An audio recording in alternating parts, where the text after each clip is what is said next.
Hello प्यारे बच्चों, आप लोग कैसे हैं? उठो जागो और श्रेष्ठ लोगों के पास चलकर ज्ञान प्राप्त करो। आइए, आज हिंदी संस्कृत क्लासेस में आपका स्वागत है। मैं D Lal lecturer Sanskrit GRV inter college Rath आज आपको हिंदी विषय के कक्षा 10 हिंदी के खंड खा संस्कृत दिग्दर्शिका के पाठ 2 संस्कृत भाषा महत्वम नामक पाठ संस्कृत भाषा या महत्वम नामक पाठ के पाठ सेकंड में हम आज आपको पे चर्चा करेंगे और ध्यान से सुनेंगे। आइए, सबसे पहले हम अभ्यासार्थ प्रश्नोत्तर हैं, इन पे हम प्रकाश डालेंगे। प्यारे बच्चों, ये जो प्रश्न आप संस्कृत में देख रहे हैं, ये एक एक प्रश्न 2 नंबर का होता है और इसके उत्तर बहुत ही सावधानी से देने होते हैं। कभी इनको देखकर घबराइए नहीं। संस्कृत का पाठ है, ये मान करके आप इसे छोड़िएगा नहीं। ध्यान रखें, ये प्रत्येक प्रश्न आपका 2 नंबर का है। जैसे पहला प्रश्न संस्कृत भाषा महत्वम नामक पाठ से पहला प्रश्न दिया गया है कि संस्कृतस्य साहित्यस्य व्याकरणं च कीदृशं वर्तते। अब आप इसको हिंदी में समझ रहे होंगे। ये अस्य आया है तो काकी के लिए होता है संस्कृत का साहित्य, और चा मने और, ये चा दिया गया है, चा मने और, व्याकरण, कीदृशम मने कैसे, वर्तते मने है, मतलब संस्कृत साहित्य की व्याकरण और इसका साहित्य कैसा है। तो आप बताएंगे संस्कृतस्य साहित्यम सर्वश्रेष्ठम सुसंपन्नम च व्याकरणं च सुनिश्चितम वर्तते। अर्थात ये प्रश्न के आधार पर ही आपने इसका उत्तर लिखने का प्रयास करते हैं। संस्कृतस्य साहित्यम व्याकरणं च, ये 3 शब्द हैं, तीनों को आप यथावत उतार लें। संस्कृतस्य साहित्यम व्याकरणं च, इन तीनों को उतारा आपने, और सर्वश्रेष्ठम सुसंपन्नम च सुनिश्चितम वर्तते, अर्थात सर्वश्रेष्ठम सुसंपन्नम च व्याकरणं च सुनिश्चितम वर्तते। संस्कृत साहित्य की सर्वश्रेष्ठ है और सुसंपन्न है और इसकी व्याकरण सुनिश्चित है। अगला प्रश्न है संस्कृत साहित्य से का विशेषता अस्ति। संस्कृत साहित्य की क्या विशेषता है? तो आप इसको उत्तर संस्कृत में ही देंगे। देखिए, प्रश्न में लिखा है संस्कृत साहित्य से, तो ये दोनों शब्द आप वैसे ही उतारेंगे। संस्कृत साहित्य से सरसम मधुरम च अस्ति इति संस्कृत साहित्य से विशेषता, अर्थात ये संस्कृत साहित्य की विशेषता है कि संस्कृत का साहित्य बहुत ही सरस है और मधुर है। अगला प्रश्न है प्रश्न नंबर 3, संस्कृत भाषायाः मुख्याः कवयः के सन्ति। संस्कृत भाषा के मुख्य कवि कौन से हैं? तो या अगला प्रश्न इसी का बन सकता है कि संस्कृत साहित्य से के प्रमुखा कवयः आसन्। संस्कृत साहित्य के कौन कौन से प्रमुख कवि थे? तो आप बताएंगे महर्षि वाल्मीकि, वेद व्यासः, कवि कालिदासः च संस्कृत भाषायाः मुख्या कवयः सन्ति। महर्षि वाल्मीकि, वेद व्यास और कालिदास संस्कृत भाषा के मुख्य कवि हैं। चौथा प्रश्न बनता है, देखिए, संस्कृत भाषाया गद्य पद्य च का विशेषता सन्ति, अर्थात संस्कृत भाषा के गद्य पद्य में, गद्य और पद्य की क्या विशेषता है? तो आप बताएंगे संस्कृत भाषा या गद्य पद्य च, अर्थात संस्कृत भाषा के गद्य और पद्य में लालित्य है, भावबोध सामर्थ्यम, भावनाओं को समझने की सामर्थ्य है, अद्वितीयम श्रुति माधुर्यम च, और इसके भाव को समझने में बहुत ही अद्वितीय सामर्थ्यता है इसमें, और श्रुति इसकी बहुत ही मधुर है, इति विशेषता सन्ति, ये इसकी संस्कृत भाषा की विशेषता है। पांचवा प्रश्न आपका दिया गया है, संस्कृत से गौरवं दृष्ट्वा दंडिना किम उक्तम। संस्कृत के गौरव को ध्यान में रखते हुए आचार्य दंडी ने क्या कहा है? तो आप बताएंगे संस्कृत से गौरवं दृष्ट्वा दंडिना, जैसा प्रश्न दिया गया है सेम उसी तरह उतार लें। संस्कृत से गौरवं दृष्ट्वा दंडिना, ये 3 शब्द हैं, इन तीनों शब्दों को यथावत पहले उतार लें। संस्कृत से गौरवं दृष्ट्वा दंडिना, और किम के स्थान पर उक्तम क्या कहा है इस पर आप बताएंगे। संस्कृत नाम दैवी वाग व्याख्याता महर्षि इति, अर्थात संस्कृत महर्षियों के द्वारा संस्कृत देवताओं की वाणी बताई गई है। और इसके बाद अगला प्रश्न ये आता है, आप ध्यान दे रहे होंगे, छठवां प्रश्न है, संस्कृत साहित्य से आदि कवि कह आशित।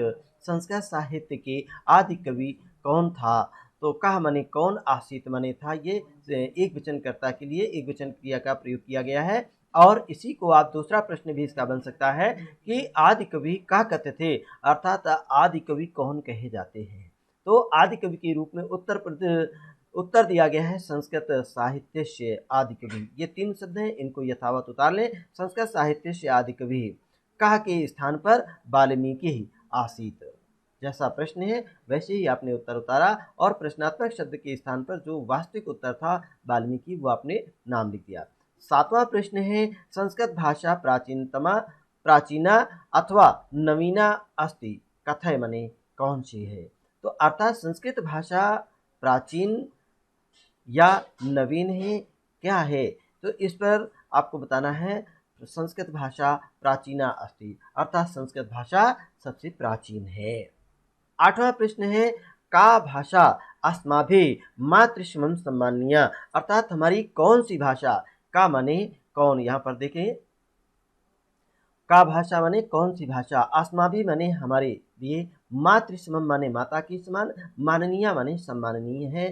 तो आप इसका उत्तर लिखेंगे का भाषा के स्थान पर संस्कृत भाषा, का भाषा के स्थान पर संस्कृत भाषा आपने उत्तर लिखा। और इसके बाद प्रश्न जो शब्द दिए गए हैं, अस्माभिः, मातृसमम, सम्माननीय या माननीय, ये तीनों शब्द यथावत उतार लेते हैं। आपका उत्तर पूरा तैयार हो गया आठवें प्रश्न का कि संस्कृत भाषा अस्माभिः, मातृसमम, सम्माननीय।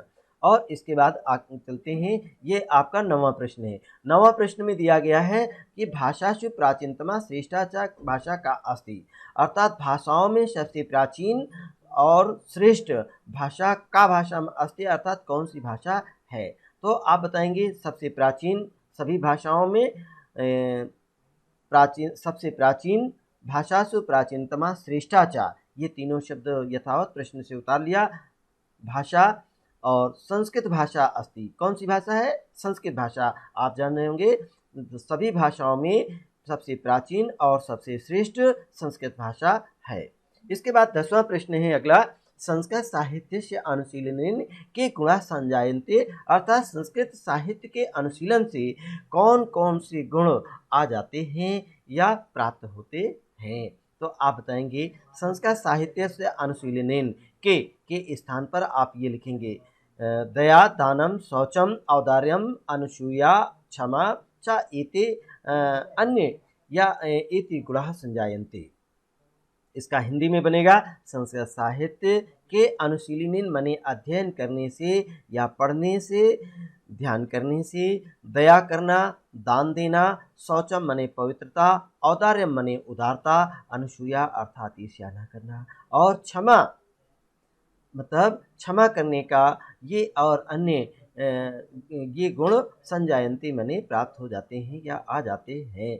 इसके बाद हम आगे चलते हैं और ये प्रश्न नंबर देखेंगे 11 नंबर आया, और प्रश्न नंबर 11 में देखिए दिया गया है कि संस्कृत साहित्य से प्रमुखा कवयः के सन्ति।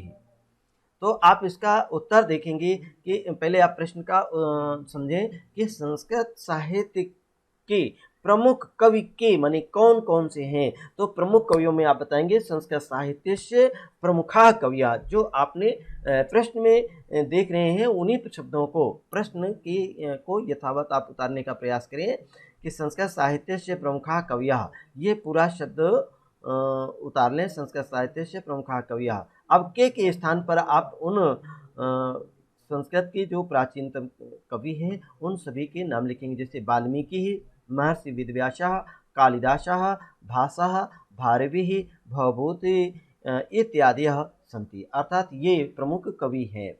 अगला प्रश्न है 12 नंबर, कस्य, ये 12 नंबर प्रश्न में कस्य साहित्यम सरसम व्याकरणम च सुनिश्चितम, कस्य किसका, साहित्यम माने साहित्य, सरसम माने सरल है, व्याकरणम च और व्याकरण सुनिश्चित है, कस्य माने किस साहित्य, संस्कृतस्य साहित्य, तो कस्य के स्थान पर संस्कृतस्य साहित्यम, संस्कृत का साहित्य सरस है, रस से परिपूर्ण है, व्याकरणम च, और इसकी व्याकरण सुनिश्चितम अस्ति, इसकी व्याकरण सुनिश्चित है। नंबर 13 प्रश्न है अगला, संस्कृत भाषायां कति पुराणानि लिखितानि सन्ति, अर्थात संस्कृत भाषा में कति मानी कितने, पुराणानि अर्थात कितने पुराण लिखितानि लिखे गए हैं। तो आप बताएंगे संस्कृत भाषायाम अष्टादश, कत के स्थान पर अष्टादश पुराणानि अर्थात 18 पुराण लिखे गए हैं। अब अगला प्रश्न और अंतिम प्रश्न है, ध्यान रखेंगे। भाषा तत्वविद्भिः का भाषा सर्वासाम आर्य भाषाणाम जननी इति मन्यते, अर्थात भाषा तत्वविद भी कहा गया है कि भाषा के जो जानकार, भाषा के विद्वान लोग हैं, उनके द्वारा कौन सी भाषा, का भाषा माने कौन सी भाषा, सर्वासाम आर्य भाषाणाम सभी आर्य भाषाओं की जननी मानते हैं। या तो आप इसमें बताएंगे भाषा तत्वविद भी। देखिए प्रश्न आपने जैसा दिया गया था भाषा तत्वविद भी, तो भाषा तत्वविद भी को लिखिए और का भाषा के स्थान पर संस्कृत से भाषा या संस्कृत भाषा, सर्वासाम आर्य भाषाणाम सभी आर्य भाषाओं की जननी इति मन्यते, अर्थात जननी मानी जाती है। बहुत अच्छा पाठ रहा और ये प्रश्न आपने पढ़ लिए होंगे। बिल्कुल अपने आलस्य का परित्याग करें, खुश रहें, प्रसन्न रहें और हंसते मुस्कुराते हुए पढ़ें। आइए अगला लेकर चलते हैं, श्रुतिपरक वाक्य के संदर्भ से हिंदी में व्याख्या करेंगे। अब श्रुतिपरक वाक्य क्या होता है, ये छोटे छोटे संस्कृत में वाक्य होते हैं जो बहुत ही भावपूर्ण होते हैं और बहुत ही ज़्यादा हमारे बोलचाल की भाषा में प्रयोग किए जाते हैं। अपने वक्तव्य को, अपने भाषा को और अधिक सारगर्भित और प्रभावशाली बनाने के लिए आप इन श्रुतिपरक वाक्यों का प्रयोग करते हैं। देखिए पहली श्रुति इसमें जैसा आप देख रहे हैं, संस्कृत नाम दैवी वाक व्याख्याता महर्षि। अब ये इसका हिंदी में अनुवाद पहले समझ लें कि संस्कृत नाम अर्थात ये संस्कृत भाषा जो नाम आते हैं, संस्कृत भाषा क्या है, अर्थात महर्षियों के द्वारा संस्कृत भाषा के बारे में क्या कहा गया है। ये महर्षि में तृतीया विभक्ति बहुवचन है, महर्षि माने ऋषियों के द्वारा, यह महर्षियों के महान ऋषियों के द्वारा संस्कृत को, किसको यहाँ पर आया है, संस्कृतम माने संस्कृत को, संस्कृत नाम को दैवी माने ईश्वरी, वाग माने वाणी, व्याख्याता माने कहा गया है। अर्थात संस्कृत को महर्षियों द्वारा देवताओं की वाणी या देववाणी कहा गया है। तो अब आपने इसका अर्थ आप समझ लिया होगा। इसकी व्याख्या करने के पहले आपको शब्द, इसका संदर्भ लिखना पड़ता है। तो प्यारे बच्चों, जैसे कि ये श्रुति आएगी तो श्रुति में सबसे पहले संदर्भ आप अवश्य लिखें। संदर्भ में क्या लिखेंगे, किस पाठ का, पहले हम आप इसको देखिए। श्रुतिपरक प्रस्तुत श्रुतिपरक वाक्य या प्रस्तुत पंक्ति हमारी पाठ्य पुस्तक हिंदी खंड खा संस्कृत दिग्दर्शिका के पाठ का नाम आप लिखेंगे संस्कृत भाषा या महत्वम नामक पाठ से उद्धृत है। और इस श्रुति के यह श्रुति आचार्य दंडी जी के द्वारा प्रस्तुत कही गई है। किसके द्वारा कही गई है, आचार्य दंडी जी के द्वारा। अब प्यारे बच्चों, इसके हम संदर्भ की हम क्या करेंगे, यहाँ पर जो श्रुति दी गई इसकी हम व्याख्या करेंगे। तो व्याख्या कैसे करते हैं इस पर आप ध्यान देंगे और सावधानी से। पहले आइए प्यारे बच्चों, ये संस्कृत नाम दैवी वाग व्याख्याता महर्षि, इसकी हम व्याख्या करेंगे। जैसा कि संदर्भ आपको हम बता चुके हैं, तो व्याख्या भाग में आप कैसे करेंगे इसको ध्यान से सुनेंगे, क्योंकि ये व्याख्याएं आपके लिए बहुत ही इम्पॉर्टेंट है। विश्व में, अपने भारत देश में ही नहीं पूरे संसार में देखिए अनेक भाषाएं बोली जाती हैं और उन भाषाओं में, इन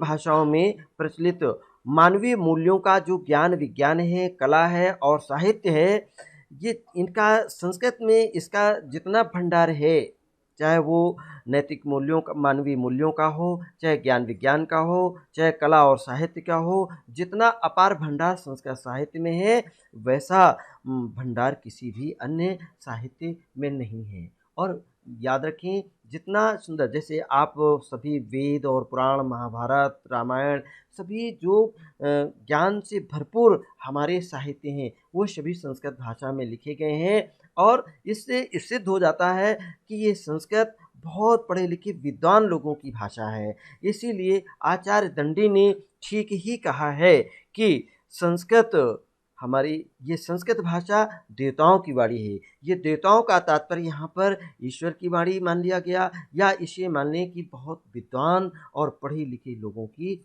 वाणी है। ये ठीक ही कहा गया है इस पे।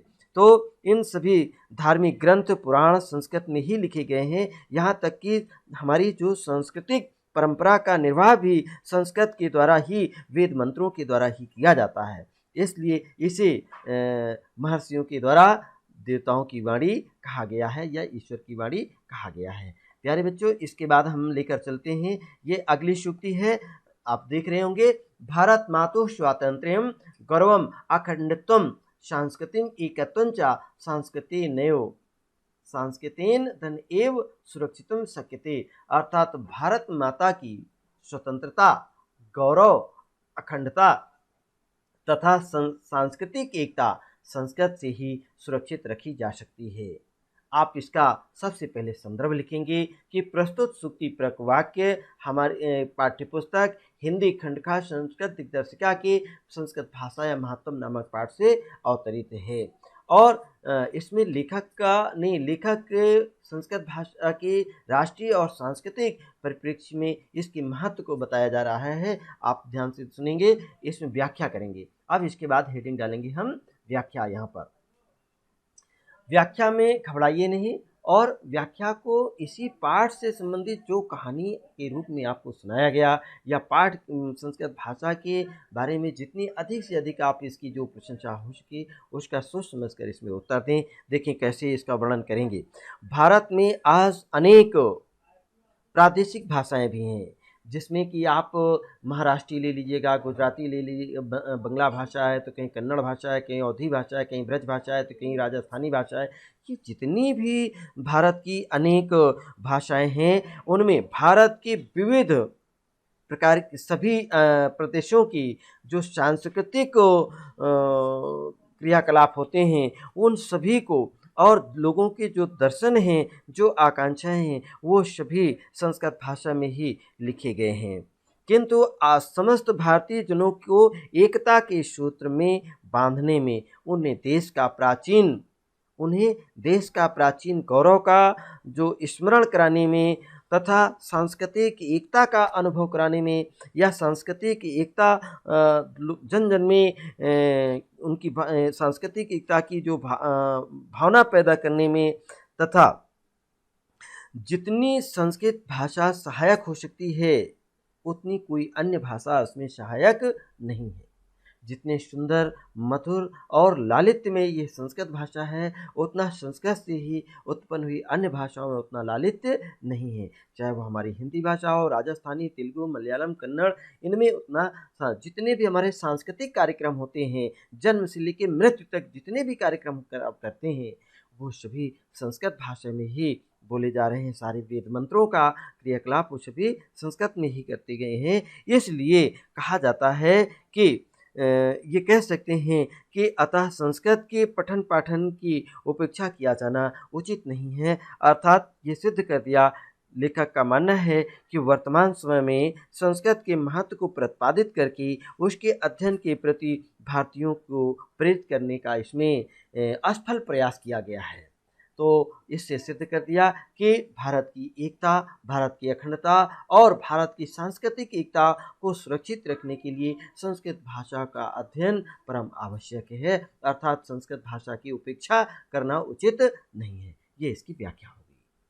तो अब ये तीसरी नंबर व्याख्या आप देख रहे हैं, आपके सामने ये प्रस्तुत है। भाषासु मुख्या मधुरा दिव्या गीर्वाण भाषी। ये भाषासु शब्द जब आया है, भाषासु शब्द जो है, भाषा का सप्तमी विभक्ति बहुवचन होता है भाषाओं में, अर्थात संस्कृत भाषा में। संस्कृत भाषा है सभी भाषाओं में सबसे प्रमुख है, सबसे ज़्यादा मधुर है, अदिव्य माने अलौकिक है। कौन सी भाषा है? वो गीर्वाण भारती माने होता है संस्कृत भाषा है। तो आप देख रहे होंगे इसकी हिंदी में भी इसका संस्कृत भाषा सभी भाषाओं में मुख्य, मधुर तथा दिव्य है। आप इसकी संदर्भ पहले लिखेंगे। प्रस्तुत सूक्ति परक वाक्य हमारी पाठ्य पुस्तक हिंदी खंड खा संस्कृत दिग्दर्शिका के संस्कृत भाषा महत्व नामक पाठ से उद्धृत है या ली गई है या अवतरित है। जो आपको याद रहे उसे आप लिखिए। बिल्कुल सावधानी के साथ इसको लिखें, घबराएं नहीं और ये मानकर मत इसको छोड़ दें, क्योंकि हमारे अधिकांश विद्यार्थी अरे ये संस्कृत में लिखना है डरते हैं। डरिए नहीं, बहुत सरल भाषा में इसको किसी भी प्रश्न को छोड़ने का प्रयास न करें। सभी प्रश्न हल करना चाहिए पेपर में। और ये आपको इसकी व्याख्या करते हैं। कैसे करेंगे इसकी व्याख्या आप ध्यान से सुनेंगे। महर्षियों के द्वारा ये संस्कृत को इस देश की गीर्वाण भारती अर्थात देवभाषा या देवताओं की वाणी कहा गया है नामक पाठ से संस्कृत भाषा महत्तम नामक पाठ से ली गई। अर्थात संस्कृत विश्व की सबसे प्राचीन भाषाओं में है। संस्कृत भाषा को विश्व की सबसे प्राचीन भाषा मानी जाती है और इसका साहित्य अत्यंत समृद्ध है। इसकी शब्दावली, इसकी जो बोली है वो बहुत ही सुनने में माधुर्यपूर्ण है, अर्थात बहुत ही सरस है, बहुत ही प्रिय लगने वाली भाषा है। इसका व्याकरण बहुत ही सुनिश्चित है और सर्वाधिक वैज्ञानिक है तथा भाषा वैज्ञानिकों ने इसे विश्व की समस्त आर्य भाषाओं में सब की जननी माना है।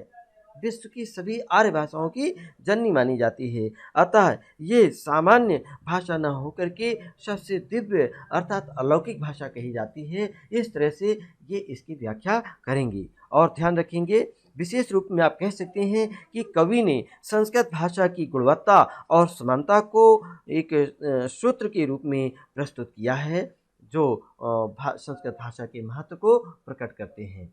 अब इसी के साथ ही प्यारे बच्चों हमारा ये पाठ समाप्त होता है और मेरा विश्वास है कि मेरे द्वारा जो ये वीडियो संस्कृत और हिंदी की जो क्लासेज आपको पढ़ाई जा रही है पूरा मन लगा करके आप इसे पढ़ रहे होंगे। और यदि इसमें कहीं कोई आपको कठिनाई आ रही है तो ये जो कमेंट बॉक्स दिया जाता है, डिस्क्रिप्शन बॉक्स है आपका यूट्यूब का या व्हाट्सएप का, आप इसमें अवश्य उसको नोट करें। और ध्यान रखें ये हमारा यूट्यूब चैनल है, इसको सब्सक्राइब करें और ये बेल को ज़रूर दबाएं और ताकि आपको समय समय पर यहाँ से सबसे पहले आपको जो वीडियो और इसकी पीडीएफ भेजी जा रही हैं वो तुरंत आपको मिल जाए। इसके साथ अब आप ध्यान रखेंगे आपके लिए देखिए ये आरोग्य सेतु ऐप है। इस आरोग्य सेतु ऐप को भारत सरकार और प्रादेशिक सरकार लगातार इस समय वैश्विक जो महामारी कोरोना वायरस है इससे बचाव के लिए क्या सावधानियां करना है और कैसे क्या आप संक्रमण से कितनी दूरी पर हैं, क्या आप सरकार आपको कितनी जल्दी आपकी मदद करेगी, इसलिए इसका लाभ लीजिएगा और इसको अवश्य डाउनलोड कीजिएगा। और अब आप ध्यान देंगे ये आपका व्हाट्सएप है, व्हाट्सएप से भी जुड़ें और अधिक से अधिक अपने जो पढ़ने वाले विद्यार्थी हैं उनको अपने साथ जोड़ें और उनको प्रेरित करें कि इंटरमीडिएट क्लास 12th की क्लासेस शुरू हो गई हिंदी संस्कृत की, अवश्य उसको पढ़ें और जुड़ें। इसी के साथ ही अपना ख्याल रखें, खुश रहें, प्रसन्न रहें। धन्यवाद। अगले वीडियो में हम फिर मिलेंगे।